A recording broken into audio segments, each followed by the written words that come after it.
Merab Dvalishvili brings a unique challenge to Sean O'Malley this weekend at UFC 306. Now, you might be saying, wait, didn't he fight Aljamain Sterling? The two wrestle completely differently.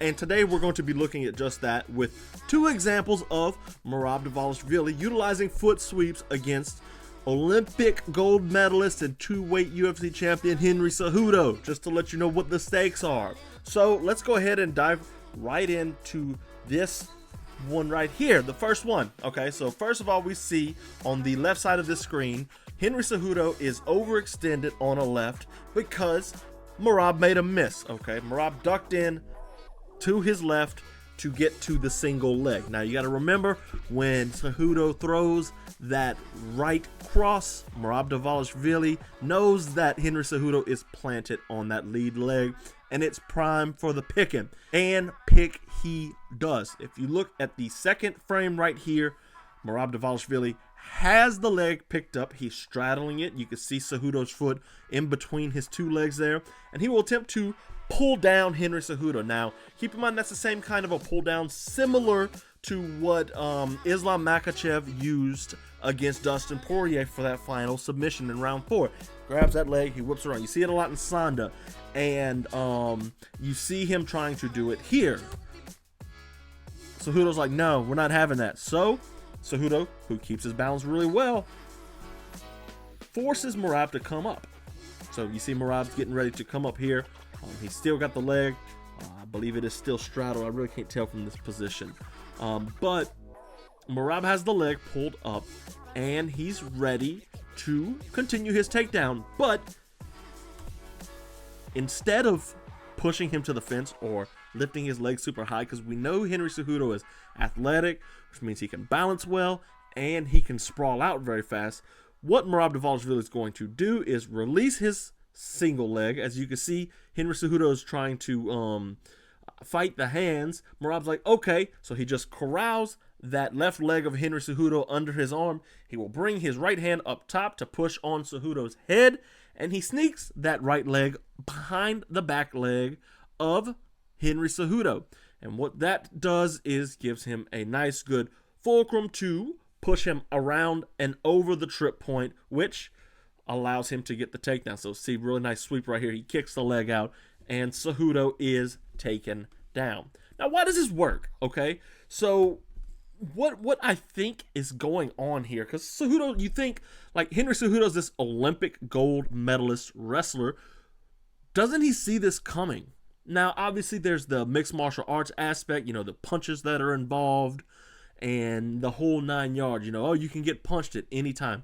You can also punch at any time. So that's kind of a mix-up. What I really think is happening here is, A, Cejudo's like 36, 38 years old, and at bantamweight, that's like a death sentence. That's, when are you going to die already? Really, what we're talking here is going to be the fact that Merab doesn't stop, okay?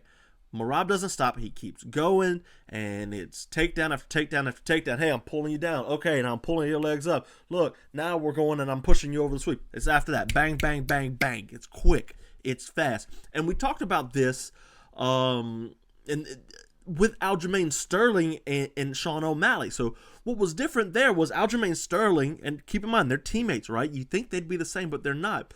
Sterling pushed O'Malley against the fence in their fight in that first round before he got sparked in round 2. He pushed him against the fence.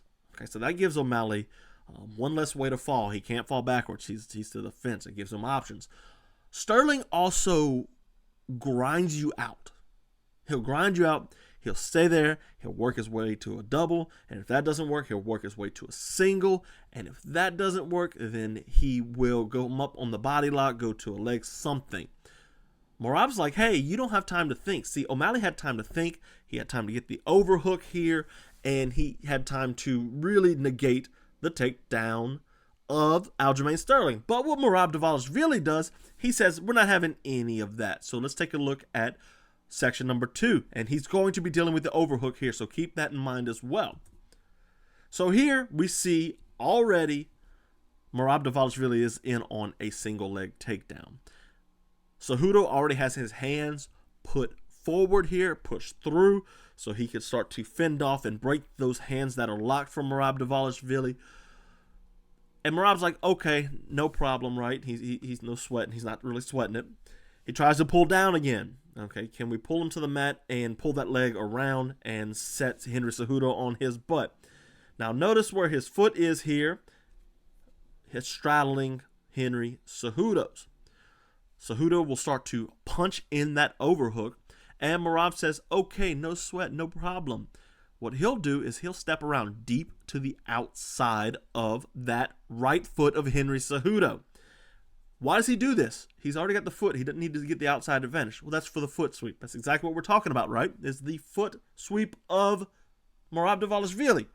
And sure enough, he steps deep. Notice the overhook from Henry Cejudo. So he's looking for a wizard throw here. Merab's foot's not in front of his. It seems like a prime spot. But the problem is Merab is not really all in on the single. He's stepping around. He's stepping across. And he's moving quicker than Cejudo can react. And sure enough, Henry Cejudo gets taken down. And that's what Merab does. Okay, so you're looking at this, and what he brings different to the table here is the fact that he's going to sweep you in the middle of the cage. Now, if you watch Sean O'Malley versus like Petr Yan or Aljamain Sterling, the little bit we've seen him grappled, I'm not talking Andre Sukumsov. That's 1,000 years ago. And he's a completely different kind of fighter now. But if we're talking about that, putting Sean O'Malley on the fence, he works his way out of that position very well. Very, very well. He doesn't really get taken down from that spot well. And I think in the few moments he was, if I'm recalling correctly, he was able to wall walk his way up. The difference between those, Petr Yan and Aljamain Sterling and Merab Dvalishvili, is the fact that Merab is doing this in the center of the cage where there's no wall walk. He's going so fast that there's no chance for it. Because you remember, like, against the first Sterling fight, Petr Yan had these great foot sweeps. But even against the cage, Dvalishvili is stepping around legs and pulling you over the legs. So where can Merab improve? Well, like, he doesn't get too often. He doesn't get chest to chest too often. But if you look at the animation made by yours truly here, this is actually Henry Cejudo and Mighty Mouse. Henry Cejudo managed to get the inside trip, and he's been doing this since his wrestling days. If you go watch his gold medal match back in, 2008 when he won it, he pulled off a couple of these inside leg trips. So if we see Merab get chest to chest, I expect to see him to do some of that. Other than that, like, he's going to have to catch the kicks of Sean O'Malley. He's going to have to catch those kicks so he can get over and sweep the leg out like he did against Petr Yan. But yeah, this is going to be a fun fight. It's a unique and it's an interesting fight, and I'm looking forward to how it turns out. If you want this full breakdown, because if you like these two, we've got several other examples of the Petr Yan fight, of Islam Makhachev and how he attacks the stance switch, and a lot of that. Substack, $5 a month, you can get access to the premium member posts as well as all the old ones that we've done too, so you get a good backlog of content to read. It helps me make more videos like this. It helps me make nicer videos, and that's what I want to do, just make nice videos. So if you guys want to give me a $5 a month, that's great. If not, redeem a free post. You get a free post, and you can go in here, you can read the article, and you say, all right, I'm going to cancel it. Or if you like it, you're like, hey, I like what you're doing. Keep it up, kid. Yeah. So we also talked about in the preview show about Sean O'Malley and Merab Dvalishvili. If you want to get to know my thoughts on that, as well as the rest of UFC 306, does Shevchenko Grasso 3 matter? How awesome is Diego Lopez and Ignacio Bahamondes, and much more. You can listen to the preview show right here in this little corner, and we'll go through the whole fight card.